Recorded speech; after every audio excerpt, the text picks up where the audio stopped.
Chioma's hand trembled as she held the wedding invitation. Gold-embossed letters spelled out names she knew too well. Temi Adeleke and Michael Okonkwo cordially invite you. Michael, and Temi, the best friend she had given her kidney to just 8 months ago. The same Temi who had stopped answering her calls 6 months ago, blocked her on every platform and vanished from her life like she had never existed. Now here is the invitation, delivered by mistake to her old address. The wedding is tomorrow. Chioma grabbed her phone with shaking hands and dialed the one person who might have answers. Fair African Tales. Subscribe and turn on the bell for new stories. Chioma Nwachukwu, 29, sat in her small but tastefully decorated apartment in Lagos, reviewing architectural plans for her latest project. She'd worked hard to establish herself as a junior architect at Morrison & Associates, and this shopping complex design could be her breakthrough. Her phone buzzed, a FaceTime call from Temi. "Babe, guess who just got promoted to senior brand manager?" Temi's face filled the screen, radiant as always. Temi, that's amazing!" Chioma squealed. "We have to celebrate." Temi Lolua Adeleke, Temi to everyone who knew her, was everything Chioma wasn't. Where Chioma was reserved and thoughtful, Temi was bold and magnetic. They'd been inseparable since their NYSC days in Abuja 7 years ago, bonding over late-night conversations and dreams of conquering Lagos together. Temi worked in marketing at a multinational beverage company, lived in a sleek apartment in Lekki Phase 1, and had a social life that made Chioma exhausted just hearing about it. "There's more," Temi said, her voice dropping to a conspiratorial whisper. "Michael asked me to be his girlfriend, officially." Chioma's heart did a small flip. Michael Okonkwo. She'd introduced them 3 months ago at her firm's anniversary party. He was a corporate lawyer, successful, charming, with an easy smile that made everyone comfortable. Chioma had harbored a quiet crush on him for months, but she'd never said anything. And when she saw the way he looked at Temi that night, the way everyone looked at Temi, she knew she never stood a chance. "That's wonderful, Thames," she said, meaning it despite the small ache in her chest. "He's a good guy." "The best," Temi agreed. "Chi-Chi, you're my sister. I don't know what I'd do without you." 3 weeks later, Temi called at 2 a.m., her voice hoarse with tears. "Chi, I need you to come to the hospital, right now." Chioma found her in the emergency room, eyes red and swollen. "What happened?" "I collapsed at work. They ran tests." Temi's hands twisted in her lap. "My kidneys are failing, both of them. They said it's been progressing for years, probably since I was a child, but I never showed symptoms until now. Stage 4 chronic kidney disease." The words hung in the air like a death sentence. Over the next few months, Chioma watched her vibrant best friend deteriorate. Temi started dialysis 3 times a week, each session leaving her drained and grey. She lost weight, her skin took on an ashen tone, and the light in her eyes dimmed. Michael stayed by her side, but Chioma saw the strain in his face, the way he looked at Temi with a mixture of love and something else. Fear, maybe, or uncertainty. "The waiting list for a kidney is 5 to 7 years, Temi told her one evening, tears streaming down her face. "The doctor said I might not have that long, and a deceased donor kidney. The quality isn't always good. I need a living donor, Chi, someone who matches." "Have you tested your family?" "My brother's in the UK and didn't match. My parents are too old. My cousins," she trailed off. "Nobody's compatible. And even if they were, You know, Nigerian families. Everyone has excuses. Chioma went home that night and couldn't sleep. She researched kidney donation obsessively, the procedure, the risks, the recovery. She read stories of donors who lived full, healthy lives with one kidney, and she thought about Temi, who'd been there when Chioma's mother died 2 years ago, who'd held her through countless heartbreaks, who'd celebrated every small victory in her career like it was her own. The next week, Chioma walked into the hospital and asked to be tested as a potential donor. "Are you sure about this?" Dr. Adebayo, the transplant coordinator, asked during Chioma's psychological evaluation. "This is major surgery. There are risks. She's my sister," Chioma said simply. "Not by blood, but in every way that matters." The tests took weeks. Blood work, tissue typing, cross-matching. Chioma didn't tell Temi at first. She didn't want to raise false hopes. But when Dr. Adebayo called with the results, her voice was warm with approval. "You're a perfect match, Miss Nwachukwu. 6 out of 6 antigens. This is remarkable." Chioma told Temi over dinner at their favourite spot. Temi's fork clattered to her plate. You what?" "I got tested. I match. I want to give you one of my kidneys." Temi burst into tears, covering her face with her hands. "Chi-Chi, I can't ask you to do this." "You're not asking, I'm offering." Michael, who'd been silent until then, reached across the table and squeezed Chioma's hand. "Are you absolutely certain?" His eyes held hers for a long moment, and Chioma felt that old flutter in her chest. But this wasn't about him. This was about Temi. "I've never been more certain of anything." The surgery was scheduled for 6 weeks later. In that time, Chioma noticed subtle changes. Temi seemed almost manic with relief, talking constantly about the future, making plans. But there were odd moments too, times when Temi would look at her with an expression Chioma couldn't quite read. Gratitude, yes, but something else underneath. Something that made Chioma uncomfortable. Michael visited Chioma more often, ostensibly to check on her preparation for surgery. They had coffee together, discussed her concerns, and he seemed genuinely worried about her well-being. Once he brought her flowers. "For being the bravest person I know," he said. Temi's reaction when she heard about the flowers was strange. Her smile didn't reach her eyes. "That's nice of him," she said flatly. "Tems, is everything okay with you two?" "Perfect. Why wouldn't it be?" But she changed the subject quickly. The night before surgery, Chioma's father called from Enugu. "Chioma, your aunt heard about this kidney business. She says it's dangerous. What if you need that kidney later?"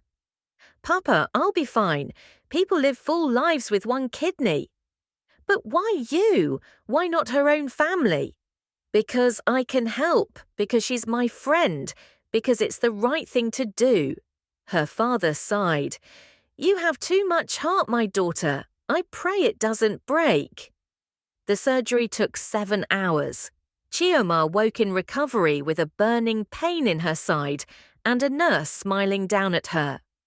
"It went perfectly. Your friend is already showing improved kidney function."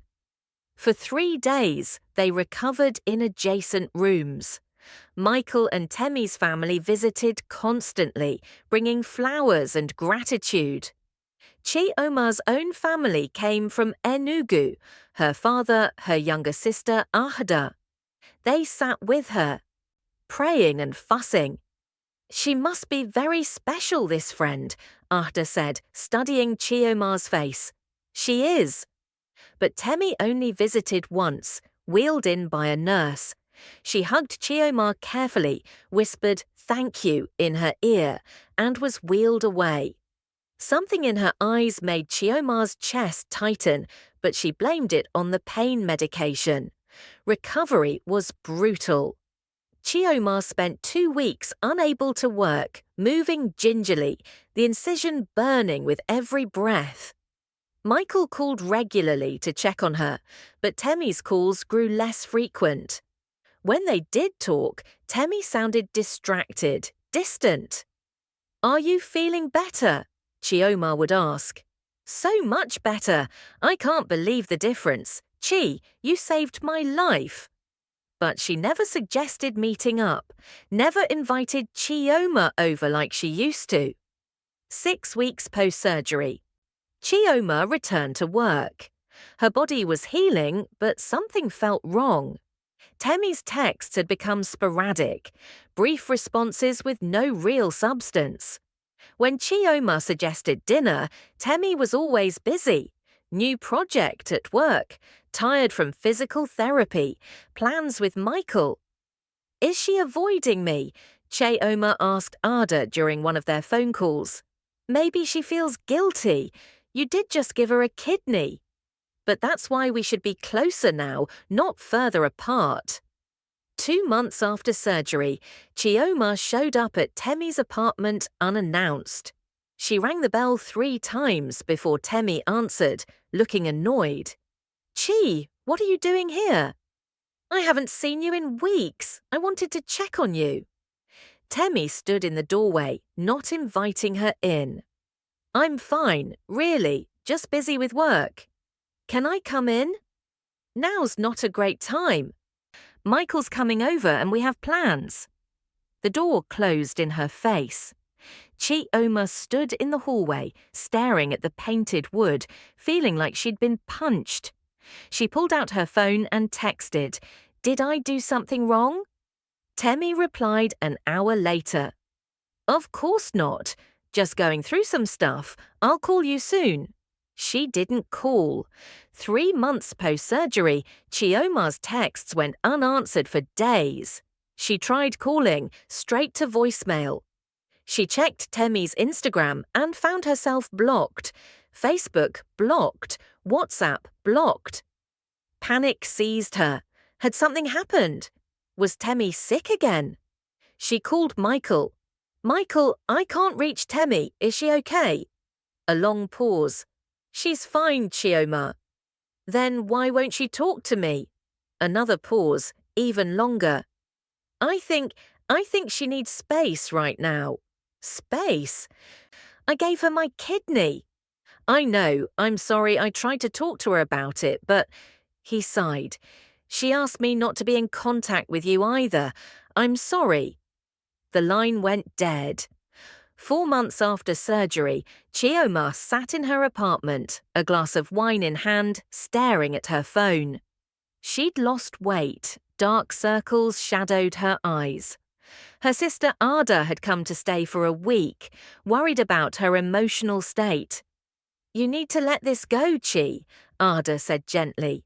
"Some people are just like that. They take what they need and move on." "But I gave her part of my body, Ada. My kidney is literally inside her right now, keeping her alive, and she won't even speak to me." Maybe that's why. Maybe she can't handle the debt. But it didn't make sense. None of it made sense. Then the invitation arrived. Chioma stared at it in disbelief. Temi and Michael were getting married. The wedding was in 2 days at an event hall, followed by a reception. The invitation had been sent to her old address, the one she'd lived at before surgery, and forwarded by her former neighbour who didn't know about the falling out. "Are you going to go?" Ada asked, reading over her shoulder. "I don't know. I wasn't supposed to get this. She didn't want me there. All the more reason to go. You deserve answers." The day before the wedding, Chioma made a decision. She called Dr. Adebayo at the hospital. "Dr. Adebayo, I need to ask you something. Is there any medical reason why Temi would need to avoid contact with me after the transplant?" "None whatsoever. In fact, we encourage donors and recipients to maintain their relationships if possible." "Why do you ask?" She's cut me out of her life completely. I thought maybe there was something I didn't know. That's unusual. Let me pull up her file. A pause. Miss Nwachukwu, everything looks fine medically. Her kidney function is excellent. She's been compliant with all follow-ups. There's no medical reason for her to avoid you. Has she said anything to you about me? Another pause, longer this time. I probably shouldn't share this, but at her last appointment, I asked how you were doing. She told me you'd moved away and you weren't in touch anymore. She seemed relieved about it. The words hit like a physical blow. Chioma thanked the doctor and hung up, her hands shaking. That night, she couldn't sleep. She kept replaying every interaction with Temi from the past year, looking for clues. And then she remembered something, a conversation she'd overheard at the hospital right after surgery. She'd been groggy, half asleep, but Temi had been talking to someone outside her room. A woman's voice Chioma didn't recognize. So you got your kidney. What are you going to do about her now? I'll figure it out. I just need some time. You can't keep her around, Temi. Michael won't like it. I know. I'll handle it. At the time, Chioma had thought she was dreaming. Now the memory felt sickeningly clear. The next evening, Chioma put on a simple dress and drove to the wedding venue. She arrived late during the reception. The event hall was gorgeous, draped in gold and white, filled with Lagos society.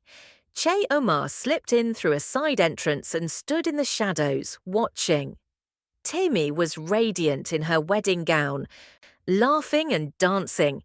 She looked healthy, vibrant, everything she'd been before the kidney disease. Michael stood beside her, smiling, but Chioma noticed he kept glancing around the room as if looking for someone. Chioma's chest ached. She shouldn't have come. This was masochistic. She was about to leave when she heard her name. Chioma! She turned to find Michael's younger sister, Janice, staring at her with wide eyes. I didn't think you'd be here, Janette said. After everything. After everything. Chioma's voice came out sharper than intended. Janette's expression shifted to discomfort. I just meant, Temi said you two had a falling out, that you were jealous about the engagement. Jealous that you wanted Michael for yourself. That giving her the kidney was a way to make him see you as some kind of hero. Janet looked embarrassed. I didn't believe it, honestly. You never seemed like that type. The room tilted. She told people that. It's what she's been telling everyone, that you became obsessed with Michael, that you were making both of them uncomfortable, that she had to cut contact for her own mental health. Chioma's vision blurred with tears. That's not... I know, Janet said quietly. I saw the way you were with them before surgery. You were just being a good friend. I don't know why she's saying these things. But Chioma was beginning to understand. The pieces were falling into place with horrible clarity. She pushed through the crowd, moving toward the bridal table. People turned to stare. She heard whispers. Is that her? What's she doing here? Someone should call security. Temi saw her coming. The smile dropped from her face, replaced by something cold and hard. Chioma, what are you doing here? I need to talk to you. This isn't the time or place. You owe me an explanation. Chioma's voice broke. I gave you my kidney, Temi. Part of my body is keeping you alive right now, and you cut me out like I'm nothing. Why? The music had stopped.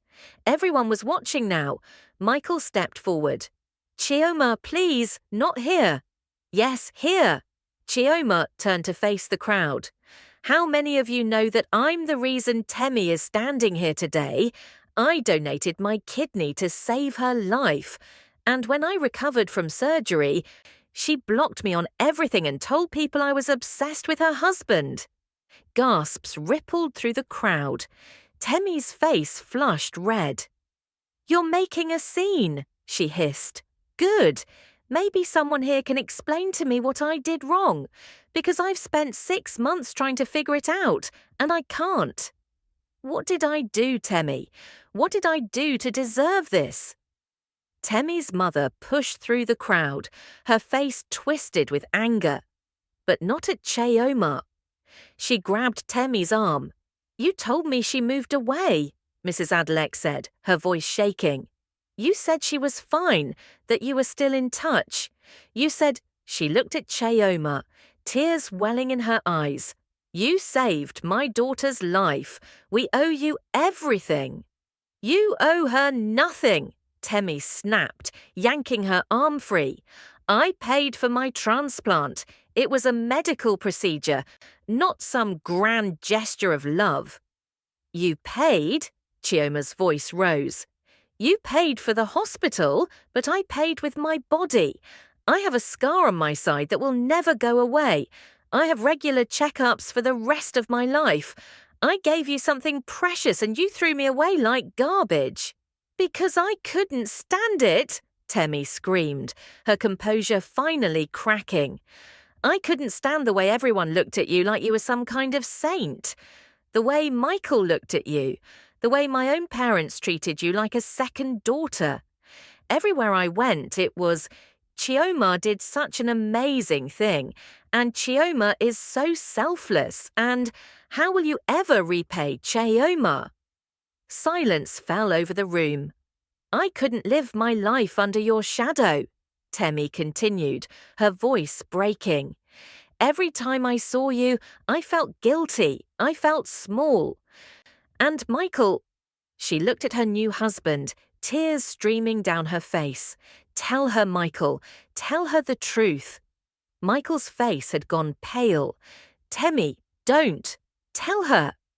Michael closed his eyes. When he opened them, they were fixed on Cheoma. I wanted to choose you.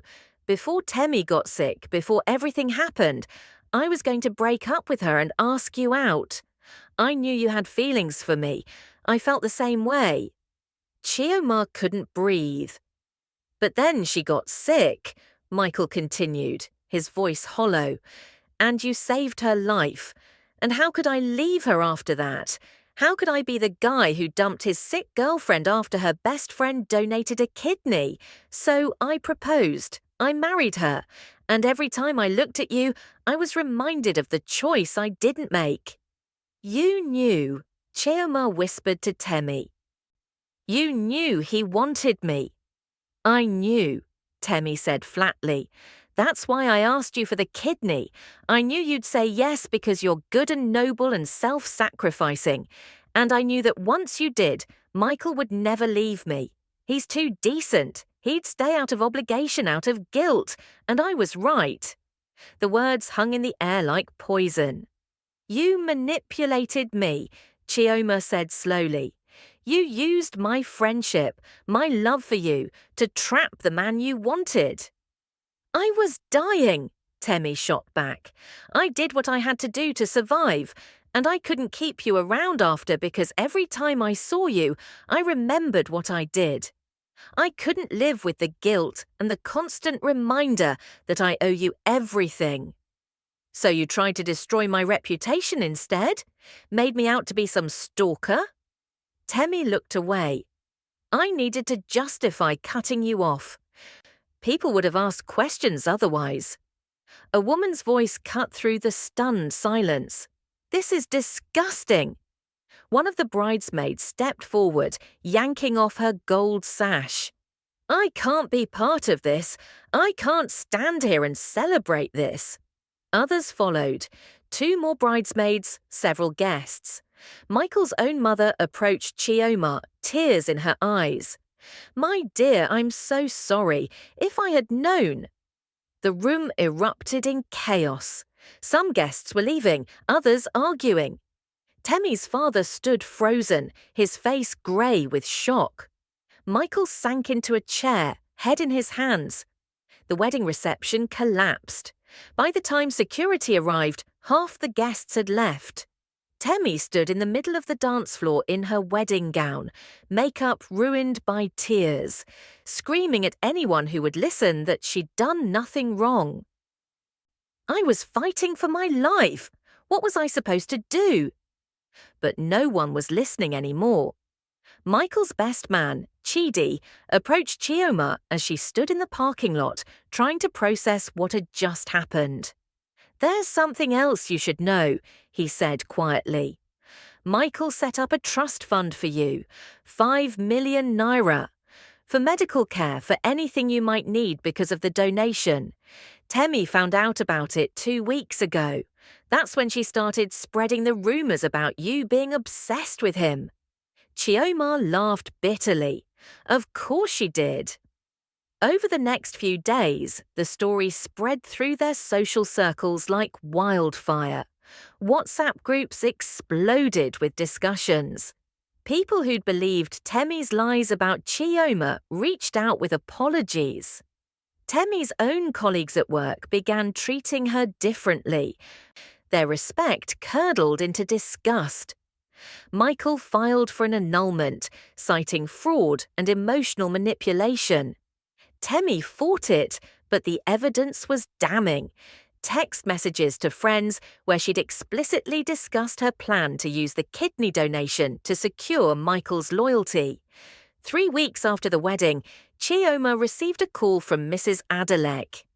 "Please," Temmie's mother begged, her voice thick with tears. "Please consider talking to her. She's my daughter. She made terrible mistakes, but she's not well. Depression, the trauma of the illness. I'm not making excuses, but perhaps if you could find it in your heart." "I can't," Chioma said simply. "I'm sorry for your pain. I truly am, but I can't." She hung up and immediately called her therapist to schedule another session. The legal fallout was messy. Chioma consulted with a lawyer about her options. Could she sue for emotional distress? Defamation? But in the end, she decided against it. "I just want to move on," she told Ahda. "I want my life back." "You're stronger than I thought," Ahda said. "I would have burned her whole world down." She already did that to herself. 4 months after the disastrous wedding, Chioma sat in a coffee shop with Dr. Adebayo for a routine post-donation checkup consultation. Her remaining kidney was functioning perfectly. "How are you doing emotionally?" the doctor asked gently. "Better. Therapy helps, and I'm learning to see this differently." "How so?" "I gave someone the gift of life. That was real. That mattered. What she did with it after, that's on her, not me. I can't let her poison what was, at its core, an act of love." "That's very mature." "I'm not there yet," Chioma admitted. "Some days I'm still angry. Some days I regret everything. But I'm trying." She'd thrown herself into work, earning a promotion to senior architect. She'd started dating again, nothing serious, but it felt good to be seen, to be valued. She'd reconnected with old friends she'd neglected during the Temmie years, rebuilding her support system. One evening, 6 months after the wedding, Chioma ran into Michael at a business networking event. He looked tired, older somehow. "Chioma." "Michael." An awkward silence stretched between them. "The annulment went through," he said finally. "And I want you to know, I set up that trust fund because it was the right thing to do, not because of any feelings. Though I won't lie and say I never had them. I know. Do you think—" He hesitated. "Do you think we could get coffee sometime, just to talk?" Chioma considered it. Part of her wanted to say yes, but she'd learned something over the past 6 months. "I don't think that's a good idea," she said gently. "We're both trying to move forward. Let's not complicate it." He nodded, looking relieved and disappointed at once. "You're right," Take care of yourself, Chioma. You too. She watched him walk away and felt nothing. No flutter in her chest, no what-ifs, just peace. The real surprise came 8 months after the wedding. Chioma was at a gallery opening, her firm had designed the building, when a woman approached her. Chioma Nwachukwu. Yes? I'm Ahadezai Okoro, founder of the Living Donors Network. I read about what happened to you. I'm sorry you went through that. Thank you. I wonder if you'd consider speaking to other potential donors, sharing your story, not just the betrayal, but also the medical facts, the emotional complexity. So many people don't understand what donation really means. Chioma felt something shift inside her chest. Purpose, maybe, or the beginning of healing. I'd like that, she said. Over the next few months, Chioma became an advocate for living donors, speaking at hospitals and community centres. She was honest about her experience, the joy of giving, the pain of betrayal, the physical recovery, the emotional toll. She helped create better support systems for donors, pushing for mandatory psychological services and long-term medical coverage. You're taking something terrible and making it meaningful, Ada told her. That's real strength. 1 year after the wedding that never was, Chioma received a letter. The return address made her hands shake. Dear Chioma, I know I have no right to contact you. I know nothing I say can undo the harm I caused. My therapist suggested I write this letter as part of my own healing, but you don't have to read it. You don't owe me anything. You never did. I was terrified. That's not an excuse, just the truth. When I got sick, I felt my entire life slipping away. My career, my relationship, my future, everything. And when you offered to donate, you seemed like the solution to everything. But I didn't think about what it would mean for you. I didn't think about anything except my own survival. After surgery, every time I saw you, I was confronted with what I'd done, not just accepting your kidney, but manipulating you into giving it. Because yes, I knew Michael had feelings for you, and yes, I used that knowledge. I thought if I could just make you go away, I could pretend it never happened. I could live with myself. But you don't get to use someone like that and then forget about it. The guilt ate me alive. So I tried to kill it by killing you, not literally, but your reputation, your relationship with Michael, everything. I thought if I could make you the villain in my story, I wouldn't have to be the villain in yours. I'm in therapy now. Real therapy, not just someone telling me what I want to hear. I'm working on being honest about who I am and what I did. I lost everything. Michael, most of my friends, my reputation, even my own parents barely speak to me. And I deserve all of it. I don't expect forgiveness. I don't expect anything. I just wanted you to know that I see it now. I see what I did, and I'm sorry. Your kidney gave me my life back. I wish I'd been brave enough to let you stay in it. Temi Chioma read the letter 3 times, then set it aside. She felt tired, sad, but not angry.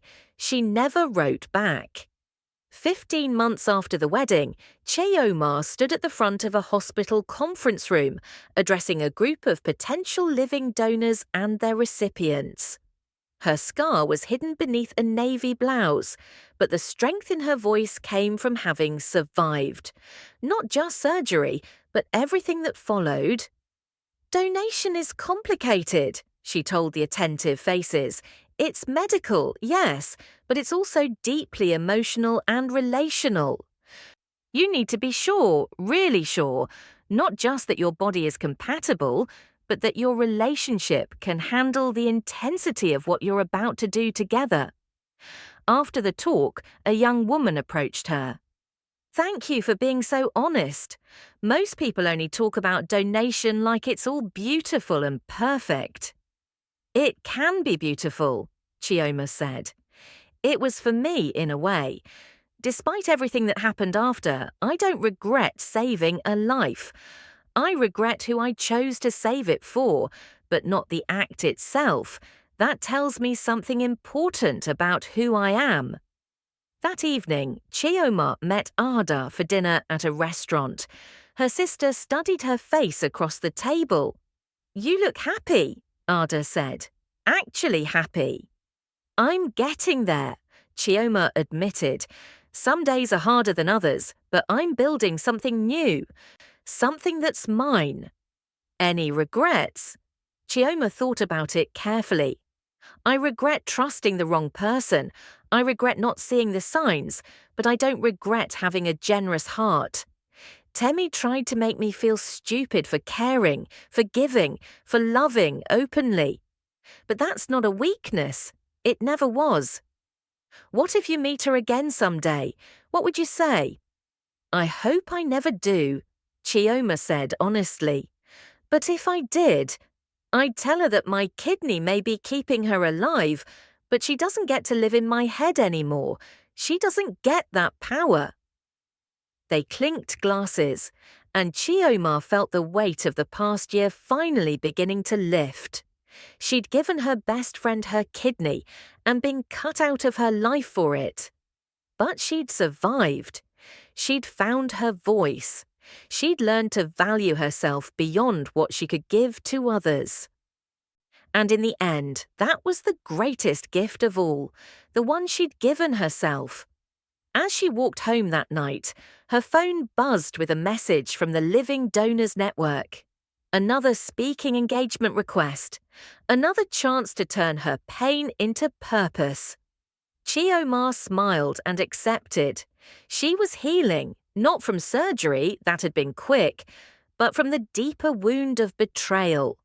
And that healing, she'd learned, didn't require forgiveness. It required reclaiming her story, her worth, her life. One kidney lighter, but infinitely stronger for it. What would you do if you were Chioma? Would you have confronted Temi at the wedding or walked away forever? Drop your thoughts in the comments. I'm reading every single one. Subscribe now and turn on notifications for more interesting stories.